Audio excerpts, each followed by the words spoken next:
오늘 아침에 주신 하나님 말씀은 구약성경 신명기 4장 32절로 49절 말씀입니다. 구약성경 신명기 4장 32절로 49절입니다. 함께 한 목소리로 합독해서 읽겠습니다.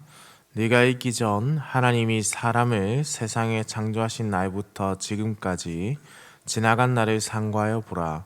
하늘 이 끝에서 저 끝까지 이런 큰 일이 있었느냐? 이런 일을 들은 적이 있었느냐? 어떤 국민이 불 가운데에서 말씀하시는 하나님의 음성을 너처럼 듣고 생존하였느냐? 어떤 신이 와서 시험과 이적과 기사와 전쟁과 강한 손과 편팔과 크게 두려운 일로 한 민족을 다른 민족에게서 인도하여 낸 일이 있느냐?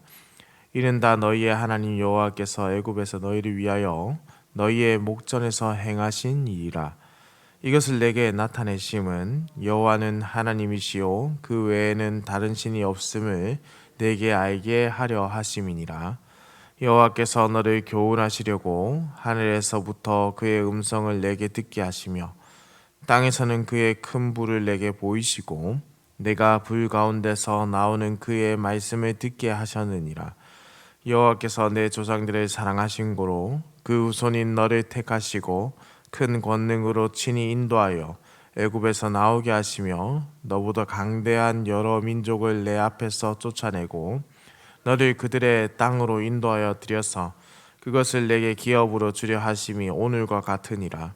그런즉 너는 오늘 위로 하늘에나 아래로 땅에 오직 여호와는 하나님이시요 다른 신이 없는 줄을 알아 명심하고 오늘 내가 내게 명령하는 여호와의 규례와 명령을 지키라.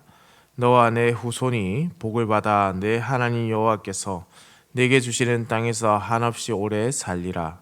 그때에 모세가 요단 이쪽 해돋는 쪽에서 새 성읍을 구별하였으니 이는 과거에 원한이 없이 부지 중에 살인한 자가 그곳으로 도피하기 위함이며 그중 한 성읍으로 도피한 자가 그의 생명을 보존하게 하기 위함이라. 하나는 광야 평원에 있는 베셀이라 르벤 지파를 위한 것이요 하나는 길랏 라못이라 갓 지파를 위한 것이요 하나는 바산 골란이라 므낫세 지파를 위한 것이었더라. 모세가 이스라엘 자손에게 선포한 율법을 이러하니라. 이스라엘 자손이 애굽에서 나온 후에 모세가 증언과 규례와 법도를 선포하였으니 요단 동쪽 벳볼 맞은편 골짜기에서 그리하였더라. 이 땅은 헤스본에 사는 아모리 족속의 왕 시온에게 속하였더니 모세와 이스라엘 자손이 애굽에서 나온 후에 그를 쳐서 멸하고 그 땅을 기업으로 얻었고 또 바산 왕 옥의 땅을 얻었으니 그 두 사람은 아모리 족속의 왕으로서 요단 이쪽 해돋는 쪽에 살았으며 그 얻은 땅은 아르논 골짜기 가장자리의 아로엘에서부터 시온산 곧 헤르몬산까지요 요단 이쪽 곧 그 동쪽 온 아라바니 비스가 기슭 아래 아라바의 바다까지이니라. 아멘. 모세는 오늘 본문에서 과거 이스라엘이 경험했던 하나님을 떠올리게 합니다. 그 사건들 중 가장 중요한 두 가지는 애굽에서 구원을 경험한 일과 시내산에서 하나님의 나타나심, 그러니까 하나님의 현현을 경험한 일입니다.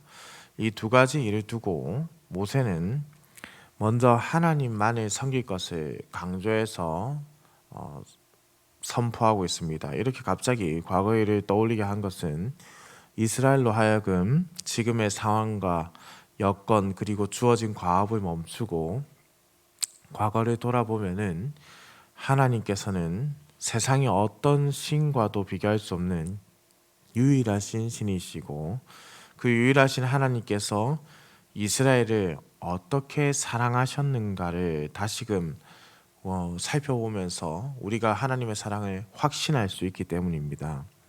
그래서 이 말씀은 우리에게도 동일하게 적용되는 것이죠. 다가오는 상황이 두렵다면 우리는 잠시 멈춰 서서 성경에서 하나님께서 친히 하나님의 백성들에게 어떠한 일을 행하셨는지, 백성들의 행하신 그리고 지금까지 우리에게 베풀어 주신 놀라운 은혜들을 돌아보는 시간이 필요하다는 것이죠.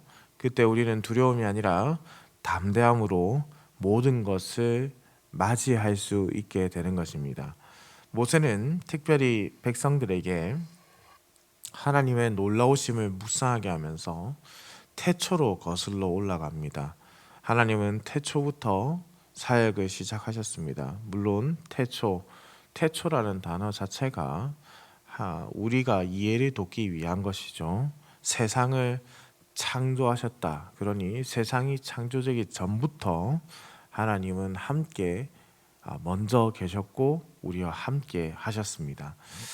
세상을 창조하신 분, 특별히 창조하다라는 동사, 히브리어 바라라는 동사는 하나님의 사역에 한정해서 사용되는 단어입니다. 그분의 권능과 은혜가 이스라엘에게 있음을 보여주는 것이죠. 그래서 이 단어는, 이 창조하다라는 단어는 사람에게 쓰지 않고 하나님의 사역에만 사용되고 있습니다. 그래서 이어 33절에 이렇게 말씀합니다. 어떤 국민이 불 가운데서 말씀하시는 하나님의 음성을 너처럼 듣고 생존하였느냐. 불 가운데서 말씀하시는 하나님의 음성을 듣고도 살아남은 민족은 이스라엘밖에 없습니다. 사람이 하나님을 보면 죽는다는 이 명제는 구약에서 자여주 사용되는 가르침인데요. 그러나 이스라엘은 그러한 일을 경험하고도 살아남은 특권을 누리고 있는 백성이죠. 동시에 출애굽 사건은 그들에게 임하신 하나님의 은혜가 얼마나 특별한 것인가를 다시금 상기시키는데요. 억압받는 백성들을 위해서 하나님께서는 스스로 싸우기 시작하셨고 그들을 구원하기 위해서 갖은 노력과 수고를 마다하지 않으셨다라는 것을 알려줍니다. 자신의 백성을 위해서 강한 손과 펴신 팔로 온갖 이적을 행하는 신은 오직 여호와 한 분밖에 없다는 것이죠. 신을 위해서 사람이 노력을 해왔던 고대 근동의 여러 가지 신관들과는 완전히 반대되는 개념이라고 할 수 있습니다. 그분의 백성을 위해서 스스로 일하신다라는 것은 하나님만이 가지시는 아주 위대하고도 놀라운 사랑의 모습이라 할 수 있습니다. 그렇게 모세는 이스라엘 백성들의 하나님은 이 외에 다른 신이 없다는 것을 결국 우리에게 그리고 이스라엘 백성들에게 전파하고 있습니다. 또한 시내산 사건을 통해서 백성에게 깨달음을 주는데요. 36절에서 시내산 사건이 이스라엘을 교훈하는 역할을 했다고 합니다.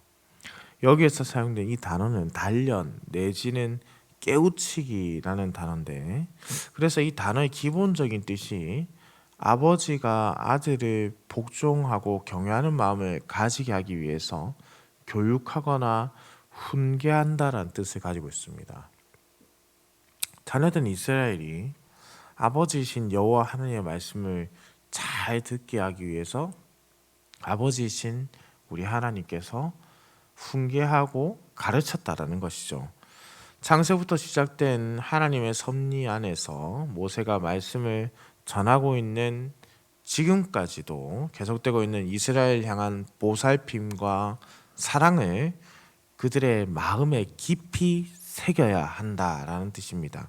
앞서 언급한 것처럼 이를 통해서 그들은 앞으로의 전쟁에서 두려움을 떨쳐내게 됩니다. 불확실한 미래에 대한 두려움을 이기는 것은 과거에 주께서 나를 얼마나 사랑하셨는가, 그리고 지금까지 내가 받은 은혜가 얼마나 큰 것인가, 그것을 묵상한다면 한순간도 자신을 향해서 신실하지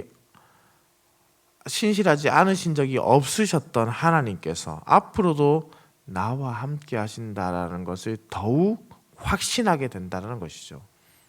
하나님께서 우리에게 이것을 계시하여 알려주셨습니다. 그래서 우리는 이 계시의 말씀인 하나님의 말씀을 묵상할 때 더욱 우리가 담대해진다는 것이죠. 과거에도 하나님께서 이스라엘 백성들을 사랑하셨고 하나님 백성들을 사랑하신 것처럼 지금 우리가 그 말씀을 묵상할 때 하나님 사랑을 더욱더 확신하게 된다는 겁니다. 그러나 깨닫는다는 것은 단순히 그것을 기억한다 해서 끝나는 것이 아닙니다. 그래서 40절에서 모세는 말씀을 이어가죠. 오늘 내가 내게 명령하는 여호와의 규례와 명령을 지키라.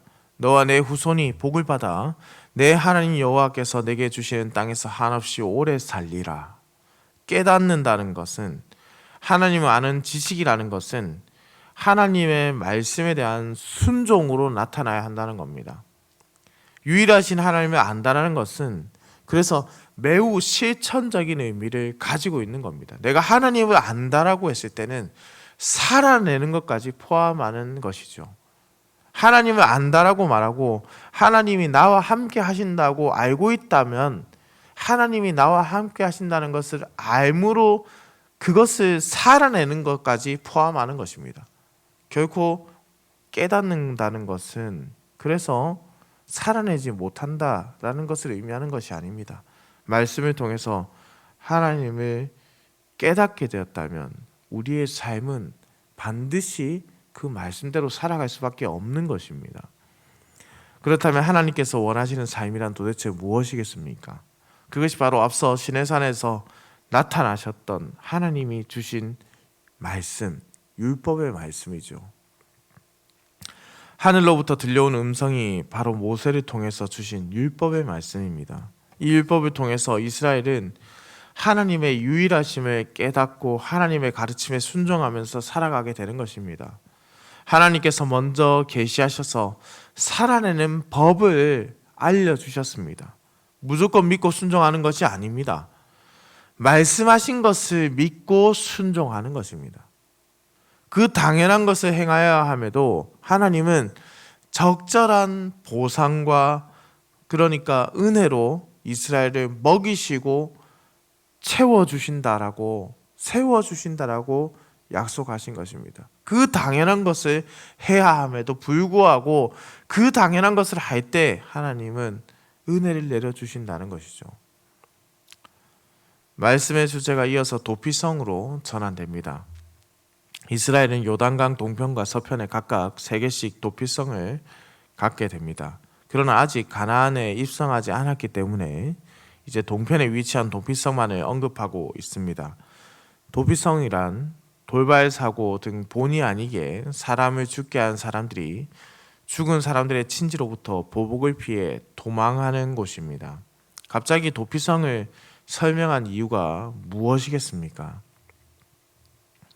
이는 아마도 이후 구체적인 규정들을 제시하기 전에 이 도피성을 언급하여서 율법을 적용하는 데 있어서 딱딱하고 경직되는 것이 아니라 긍휼을 베푸는 그 마음을 가지라는 뜻으로 먼저 제시한 것으로 보입니다.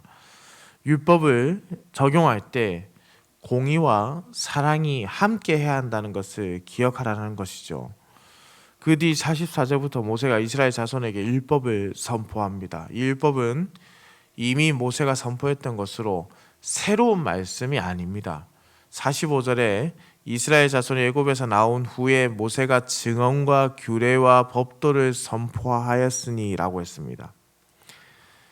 증언과 규례와 법도는 비슷하게 느껴지는 말들이지만 증언이라는 것은 계약 조건, 규례는 새겨진 법, 법도는 판관이 선포하거나 제정한 법을 의미합니다. 곧 하나님께서 주신 모든 말씀이라는 것이죠.